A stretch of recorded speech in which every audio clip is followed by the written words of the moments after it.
Hello बच्चों, क्या हालचाल। मैं उम्मीद करता हूँ आप सभी अच्छे होंगे। और आज हम पढ़ने वाले हैं केमिकल लेक्चर नंबर 4। और केमिकल लेक्चर नंबर 4 में आज का हमारा टॉपिक रहेगा मेरे लाडलो अभिक्रिया की कोटि। तो आज हम पढ़ने वाले हैं अभिक्रिया की कोटि,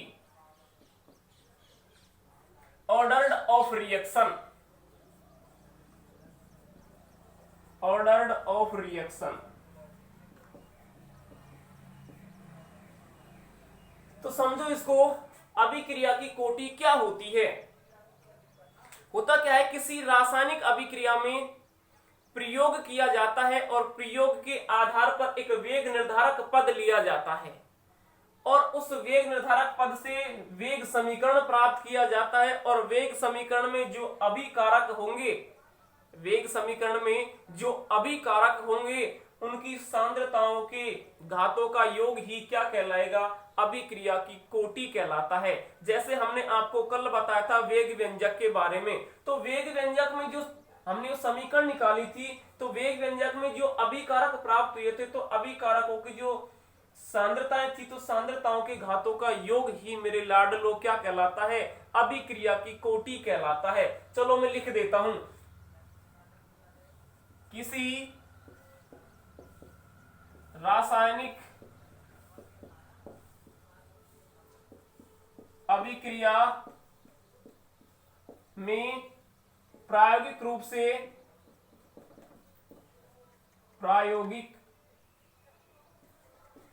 से निर्धारित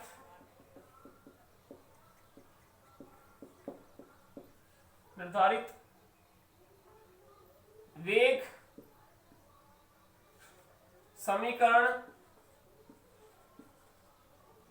समीकरण में प्राप्त सांद्रताओं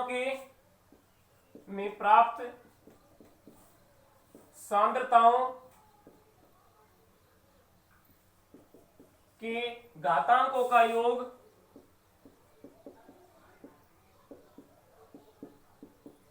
क्या कहलाता है मेरे लाडलो, अभिक्रिया की कोटि कहलाता है। देखो समझो इसको, एग्जाम्पल की सहायता से समझो, परिभाषा याद नहीं रह पाती है तो समझो क्या बनेगा। माना एक अभिक्रिया, कल भी हमने यही एग्जाम्पल लिया था, माना एक अभिक्रिया N1A प्लस N2B और ये बना रहा है प्रोडक्ट P। अब यहां से हमने वेग व्यंजक समीकरण लिखा था और वेग व्यंजक समीकरण में क्या लिखा था कि अभिक्रिया वेग बराबर होगा K इंटू A की सांद्रता की पावर x और B की सांद्रता की पावर y। हमने बताया था कि ये अभिकारक की सांद्रताओं के गुणांक हैं N1 और N2, ये इनके बराबर हो भी सकते हैं और नहीं भी हो सकते। इनका निर्धारण कहां से किया जाता है, प्रयोग के आधार पर किया जाता है। मैंने यहां भी बताया है कि अभिक्रिया में जो सांद्रता है उनके गुणांक किसके अनुसार लिए जाते हैं, प्रयोग के आधार पर लिए जाते हैं।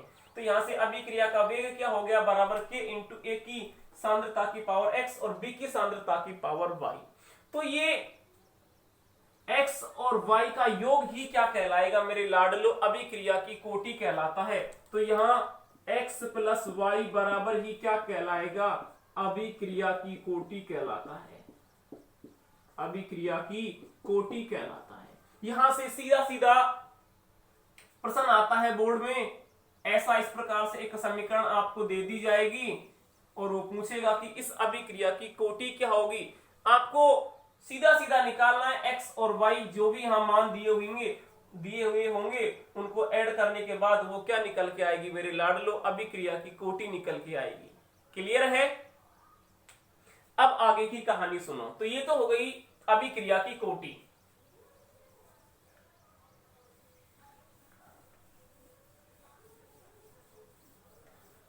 अब यदि कोई अभिक्रिया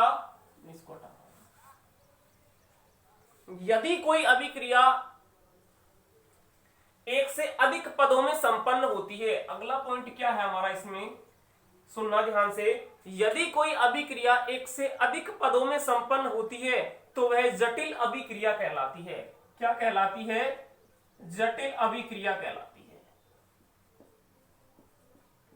और जटिल अभिक्रिया कब बनी? जब यह अभिक्रिया एक से अधिक पदों में संपन्न होती है। तो ठीक है, ये जटिल अभिक्रिया कहलाती है।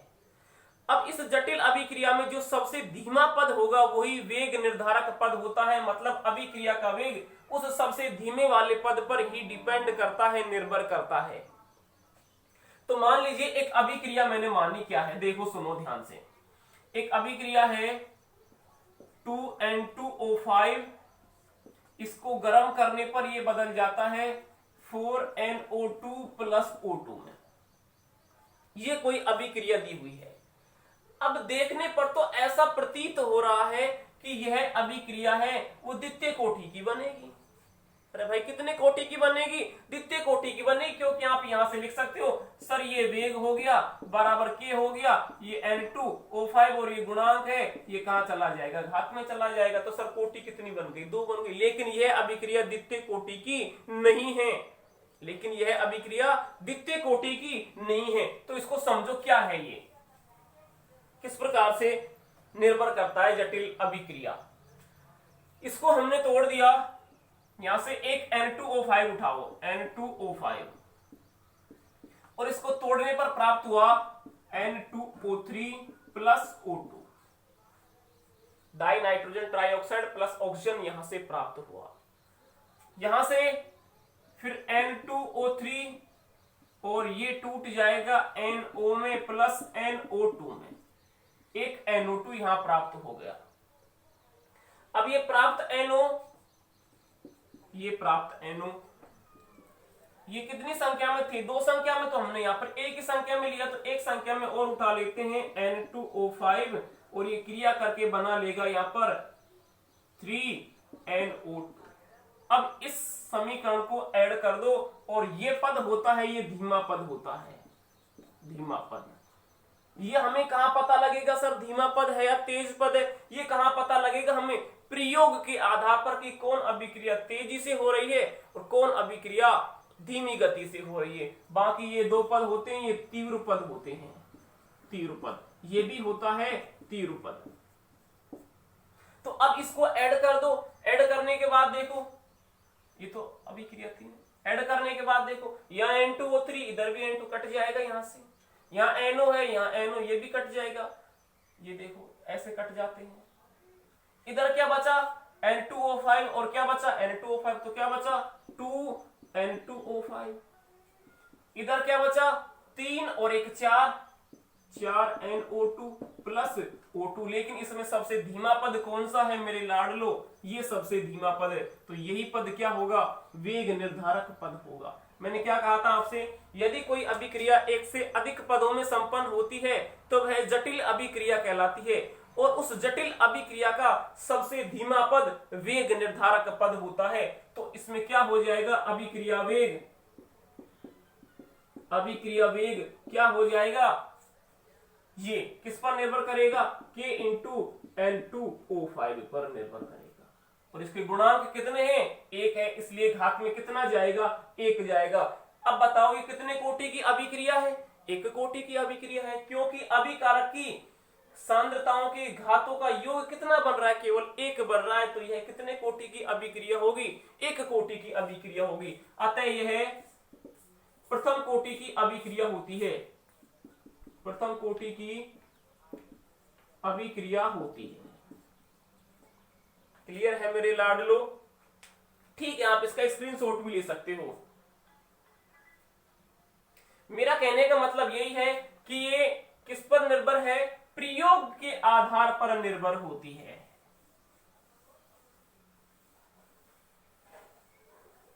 तो यह प्रथम कोटि अभिक्रिया हो जाती है। और देखो NH4NO2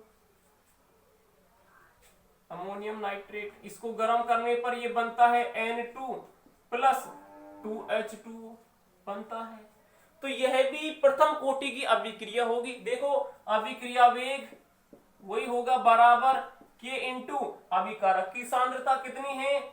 NH4NO2, और इसकी सांद्रता की पावर कितनी बनेगी? 1 बनेगी, क्योंकि इसका गुणांक कितना है? 1 है। तो ये कौन सी कोटि हो गई? प्रथम कोटि की अभिक्रिया। कौन सी हो गई?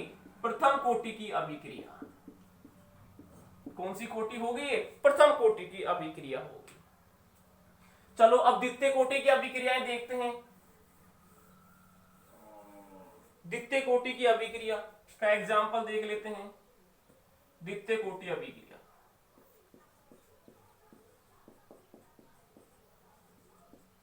द्वितीय कोटि अभिक्रिया देखो क्या बनेगी।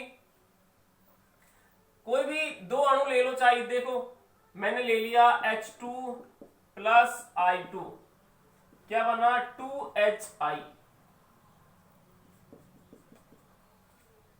तो वही प्रक्रिया, वेग क्या होगा? बराबर K इंटू H2 की पावर 1 इंटू I2 की पावर 1। तो 1 प्लस 1, अभिक्रिया की कोटि कितनी हो गई? 2। कोटि कितनी हो गई? 1 प्लस 1 बराबर कितनी हो गई? 2। क्लियर है मेरे लाडलो? तो इस प्रकार से आप अभिक्रिया की कोटि निकाल सकते हो। और मान लीजिए कोई तृतीय कोटि है। तृतीय कोटि का एग्जाम्पल देखो। तृतीय कोटि, तृतीय कोटि का जैसे कोई भी एग्जाम्पल ले सकते हो आप। ये जरूरी नहीं है यही एग्जाम्पल लो, आप कोई भी एग्जाम्पल ले सकते हो। FeCl3 प्लस SnCl2, जैसे इनकी क्रिया करवाई जाती है तो यहां बना 2FeCl2 प्लस SnCl4। तो यहां देखो कितने अणु हैं? 2। यहां कितना है? 3 है। तो कितनी हो जाएगी? तृतीय कोटि की हो जाएगी। तो यहां कैसे लिख सकता हूं? वेग बराबर K इंटू FeCl3, कितना गुणांक है? 2।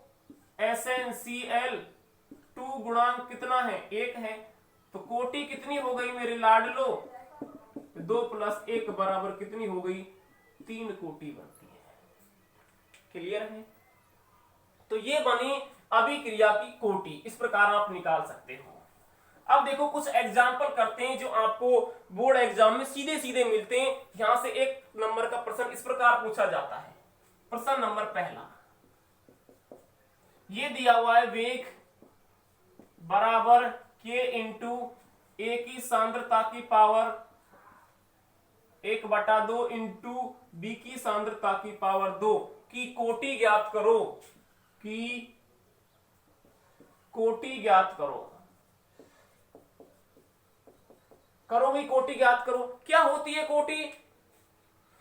ये वेग व्यंजक समीकरण दी हुई है और वेग व्यंजक समीकरण में अभिकारक की सांद्रताओं के घातांकों का योग ही क्या कहलाता है? अभिक्रिया की कोटि कहलाती है। आप 1 सेकंड में आंसर निकाल सकते हो। तो कोटि क्या बन जाएगी? 1/2 प्लस 2 बराबर कितना हुआ? इतना बना भी? अरे नहीं बना क्या? या आप इस प्रकार भी लिख सकते हो। क्लियर है? तो ये कितनी बनी? 5/2 बनी, या 2 सही 1/2 बनी। क्लियर है? चलो दूसरा एग्जांपल करो।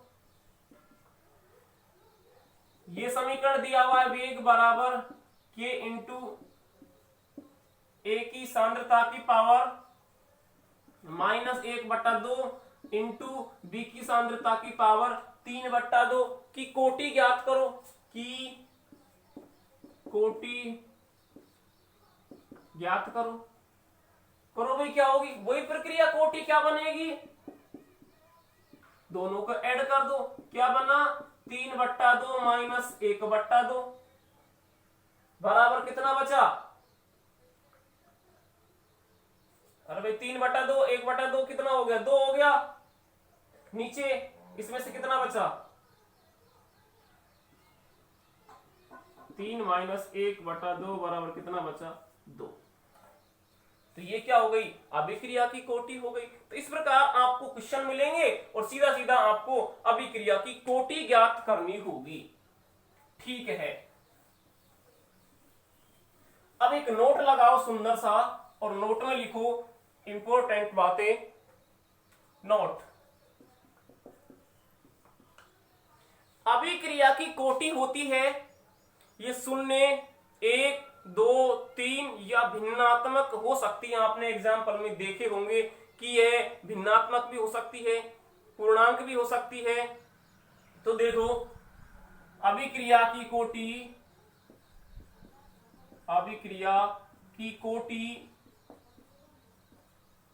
0, 1, 2, 3 व भिन्नात्मक हो सकती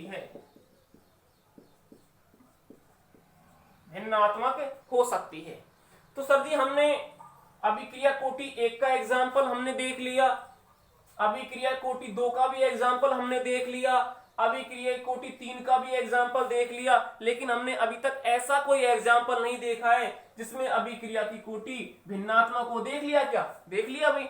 और कितना हो? 0 हो। तो देखो 2 एग्जाम्पल किस प्रकार बताता हूं। अभिक्रिया है H2 प्लस Cl2, ये प्रकाश की उपस्थिति में होती है और बना लेती है 2HCl। यह 0 कोटि की अभिक्रिया होती है, यह 0 कोटि की अभिक्रिया होती है। इसको मेरे लाडलो याद रखना, इस एग्जाम्पल को, कि यह 0 कोटि की अभिक्रिया होती है। कहां से पता चला सर इसकी अभिक्रिया की कोटि तो 2 होनी चाहिए? नहीं, लेकिन प्रयोग के आधार पर पता चला कि इसकी कोटि कितनी होती है, तो 0 होती है। क्लियर है? इस प्रकार लिखेंगे इसे, वेग बराबर K इंटू H2 की सांद्रता की पावर 0 इंटू Cl2 की सांद्रता की पावर 0, 0 प्लस 0 कितना हो जाएगा? 0 होता है। अब कोई ऐसा एग्जाम्पल बताओ जिसमें भिन्नात्मक हो। ऐसा एग्जाम्पल H2 प्लस Br2 और बनाता है 2HBr। तो देखो इस अभिक्रिया की कोटि क्या बनेगी? वेग बराबर यहां क्या हो गया? K इंटू H2 की सांद्रता की पावर 1 और Br2 की सांद्रता की पावर होती है 1/2। तो कोटि कितनी बनेगी? 3/2। इस प्रकार ये 2 एग्जाम्पल आपको याद रखने, बाकी सारे वही प्रक्रिया है। लेकिन आपको तो प्रश्न में सीधा सीधा मिलेगा, इस प्रकार से अभिक्रिया दी हुई होगी आपको और उसमें आपको इनके घातांकों का योग करना है, कोटि निकालनी है। क्लियर है? तो ये हमने पढ़ लिया अभिक्रिया की कोटि के बारे में।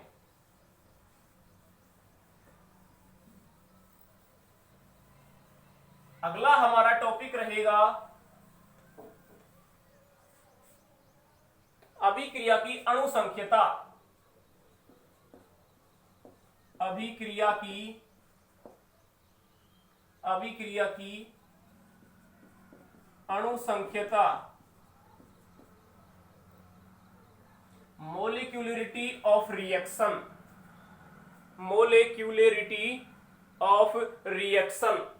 अभिक्रिया की अणुसंख्यता क्या होती है? ध्यान से समझो भाई मेरे लाडलो। किसी प्राथमिक रासायनिक अभिक्रिया में भाग लेने वाले अभिकारक के अणु, परमाणु या आयन आपस में क्रिया करके उत्पाद बनाते हैं। तो अभिकारक या क्रिया करके जो अभिकारक के अणु क्रिया करते हैं, उनकी अणुओं की संख्या को ही क्या कहा जाता है? अणुसंख्यता कहा जाता है। तो किसी प्राथमिक रासायनिक स्पीशीज में भाग लेने वाले अणु, परमाणु या आयन आपस में संघट या टक्कर कर की संख्या को ही क्या कहा जाता है? अणुसंख्यता कहा जाता है। देखो क्या बनी ये अणुसंख्यता, किस प्रकार से होती है। देखो ये कोई अभिक्रिया है, मान लीजिए ए से ये प्रोडक्ट की तरफ जा रही है, ये अभिकारक है। तो इसमें कितने अणु भाग ले रहे हैं? केवल एक अणु भाग ले रहा है। कितने अणु भाग ले रहे हैं? एक अणु भाग ले रहा है। तो इसकी अणु संख्यता कितनी हो जाएगी? अणु संख्यता बराबर कितनी हो जाएगी? 1 हो जाएगी। क्लियर है? ये 2A और बना रहा है प्रोडक्ट में कितने अणु भाग ले रहे हैं? जितने अणु भाग लेंगे, कितने अणु भाग ले रहे हैं? 2 अणु भाग ले रहे हैं। तो अणु संख्यता कितनी हो जाएगी मेरे लाडलो? 2 हो जाएगी। और ये कब निकालनी है? जब ये अभिक्रिया संतुलित होती है। जब यह अभिक्रिया संतुलित होती है उस समय अभिकारक के अणुओं की संख्या ही क्या कहलाती है, अणु संख्यता कहलाती है। मान लीजिए आपको ये मिल जाए, तो अब अणु संख्यता कितने अणुओं ने भाग लिया है अभिक्रिया में, 3 अणुओं ने, तो अणु संख्यता कितनी हो जाएगी, 3 हो जाएगी। चलो आगे बताओ, A प्लस बी बना रहा है प्रोडक्ट, तो इसकी अणु संख्यता कितनी हो जाएगी, एक अणु ए का है और एक अणु किसका है, बी का है, तो टोटल अणु कितने हुए, 2, तो अणु संख्यता कितनी हो जाएगी, 2 हो जाएगी भाई। चलो आगे बात करते हैं, ए प्लस बी प्लस सी और बना रहा है प्रोडक्ट। अब इसमें कितने अणु हैं, कितने अणुओं ने भाग लिया है, 1, 2 और 3, तो अणु संख्यता कितनी हो जाएगी, 3 हो जाएगी। मान लीजिए आपको इस प्रकार से मिल जाए और बना लिया प्रोडक्ट, तो अब अणु संख्यता कितनी है, 2 अणु तो किसके हैं, बी के, और एक अणु किसका है, ए का है, तो अणु संख्यता कितनी हो जाएगी, 3 हो जाएगी। इस प्रकार से निकालते हैं अणु संख्यता। क्लियर है?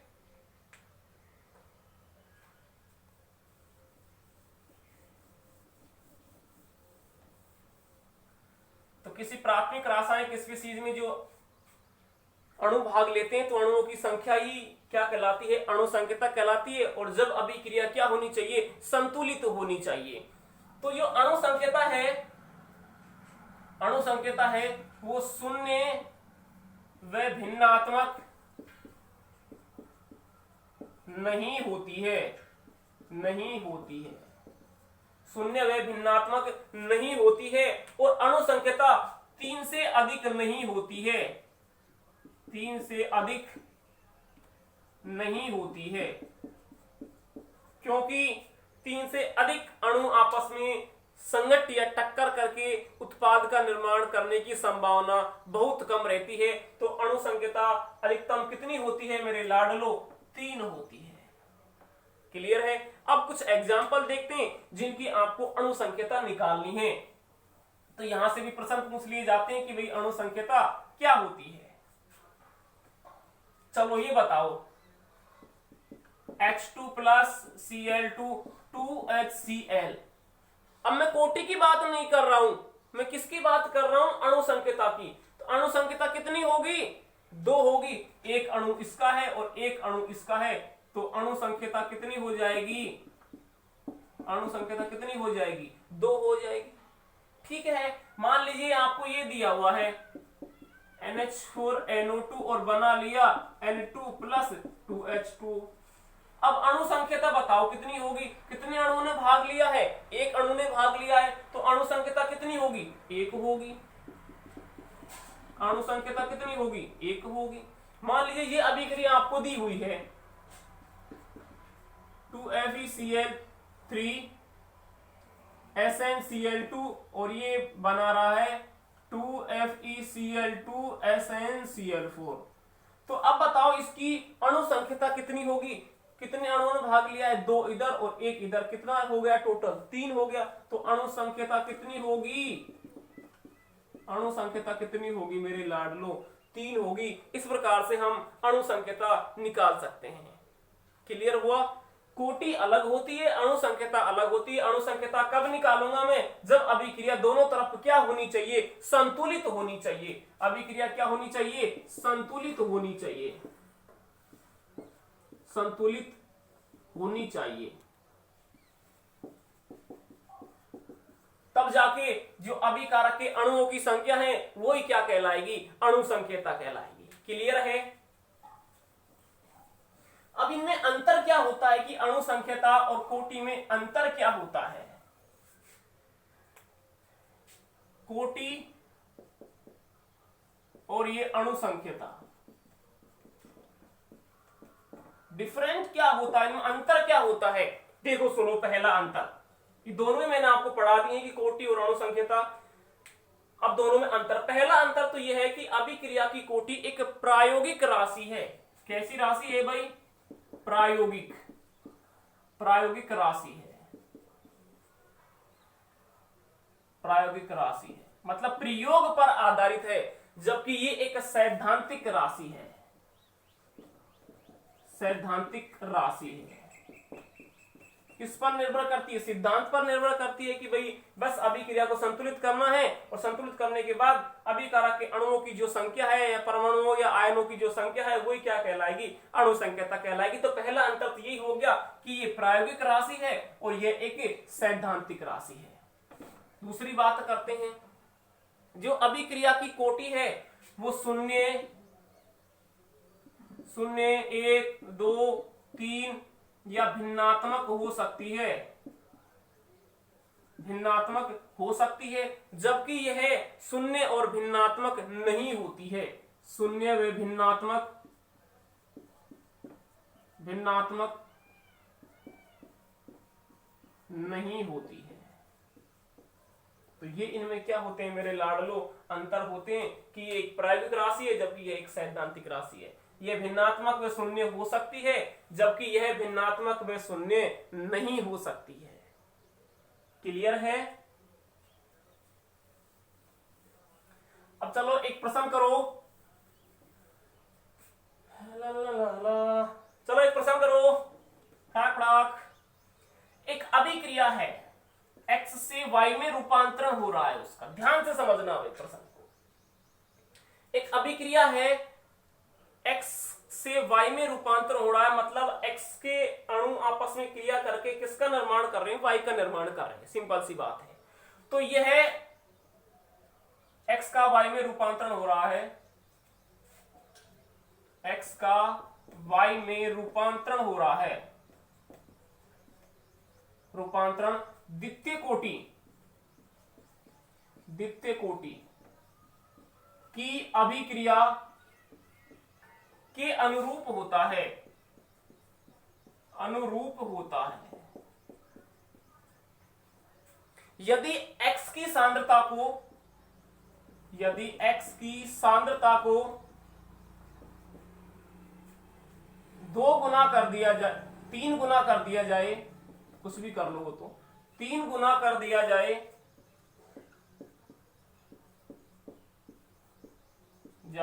तो वेग पर क्या प्रभाव पड़ेगा? वेग पर क्या प्रभाव पड़ेगा?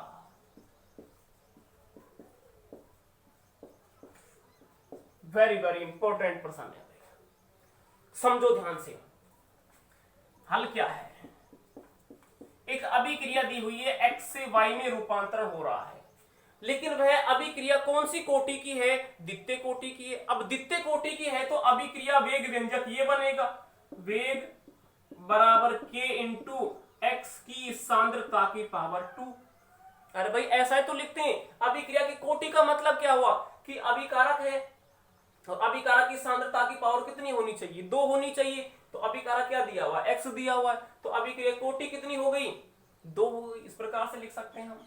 ठीक है, आगे अब क्या हुआ? इसको कितने गुना कर दिया? 3 गुना कर दिया। कर दो भाई 3 गुना, तो वेग बराबर k इंटू 3x स्क्वायर का स्क्वायर हो गया। तो कितना हो गया यहाँ पर? वेग बराबर k इंटू कितना हो गया? 9x की सांद्रता की पावर 2। ऐसा ही रहेगा भाई। 9 आगे आ गया तो क्या हो गया? वेग बराबर 9 इंटू के x की सांद्रता की पावर 2। तो वेग कितने गुना हो जाएगा? 9 गुना हो जाएगा। वेग 9 गुना हो जाता है। प्रश्न समझ आया नहीं आया? भाई द्वितीय कोटि की अभिक्रिया है और द्वितीय कोटि की अभिक्रिया है तो वेग बराबर k इंटू x की सांद्रता की पावर कितनी हो जाएगी? 2 हो जाएगी, क्योंकि द्वितीय कोटि की अभिक्रिया है। यदि ये प्रथम कोटि की अभिक्रिया होती तो यहाँ 1 लगा देता, यदि ये तृतीय कोटि की अभिक्रिया होती तो यहाँ 3 लगा देता। अब मैं सांद्रता को, x की सांद्रता को कितने गुना कर दिया? 3 गुना कर दिया। तो वेग पर क्या प्रभाव पड़ेगा? स्क्वायर हो गया, 9 आगे आ गया, तो वेग कितने गुना हो जाएगा? 9 गुना हो जाएगा। क्लियर है दोस्तों? इस वीडियो में इतना ही, मिलते हैं अगले वीडियो में। धन्यवाद।